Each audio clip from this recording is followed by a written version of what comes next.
Avec les intérêts divers et grandissants des uns et des autres au sein des communautés ou des personnes et entreprises étrangères, le foncier fait l'objet de toutes les convoitises et bonjour les conflits les uns plus houleux et complexes que les autres.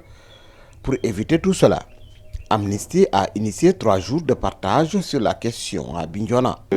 Pour nous, le but c'est de faire en sorte que les conflits fonciers, qu'ils opposent des privés, c'est-à-dire des communautés entre elles, ou des privés et des investisseurs, que ces conflits fonciers puissent se résoudre de façon pacifique, sans qu'il y ait donc recours à la violence. Ces conflits naissent souvent à cause de la non-connaissance des textes réglementaires. Là, il faut connaître la législation en place. Il faut que les communautés connaissent la législation, que les collectivités territoriales également connaissent bien la législation, de sorte que lorsque les demandes d'affectation de terres sont faites, ou lorsque les lotissements sont faits, on puisse y procéder en tout respect de la loi, sans que, évidemment, on finisse avec des conflits qui peuvent aller au tribunal ou qui peuvent aboutir à la violence. Population et élus territoriaux doivent alors faire une mise à jour de leurs connaissances sur la question foncière pour éviter les conflits. Les problèmes découlent de la méconnaissance de la loi d'abord, mais aussi que les populations doivent s'approprier de ces lois.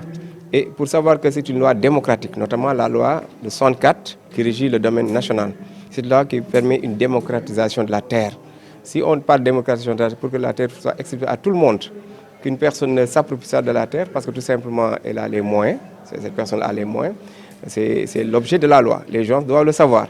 Mieux, le directeur exécutif d'Amnesty Sénégal, qui conseille la tenue d'assises sur la question, invite les nouvelles autorités à dérouler leur vision sur le foncier.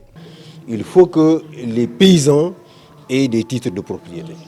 Il faut qu'on opère des réformes dans ce pays pour que chaque famille, chaque communauté ait un bail, chaque famille, chaque communauté ait un titre foncier et qu'ils puissent utiliser ce titre de propriété pour avoir des prêts bancaires pour moderniser leur agriculture. Le Sénégal ne connaîtra pas l'autosuffisance alimentaire en comptant sur les gros investisseurs.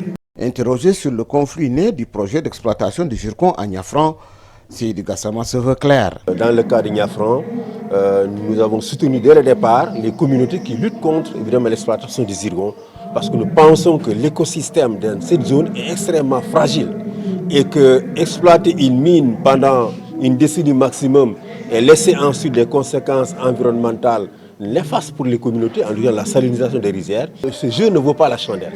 Et c'est pour ça que nous demandons à l'État vraiment de retarder ce projet jusqu'à ce qu'évidemment on ait les moyens techniques de s'assurer que l'exploitation du zircon ne va pas affecter l'environnement. Pour le moment, les informations que nous avons ne nous permettent pas d'être sûrs que l'exploitation ne va pas impacter les rizières. Ces 3 jours de conclave sur la question foncière ont permis aux chefs de village et autres autorités délibérantes de voir plus clair ce qui pourrait amoindrir les conflits.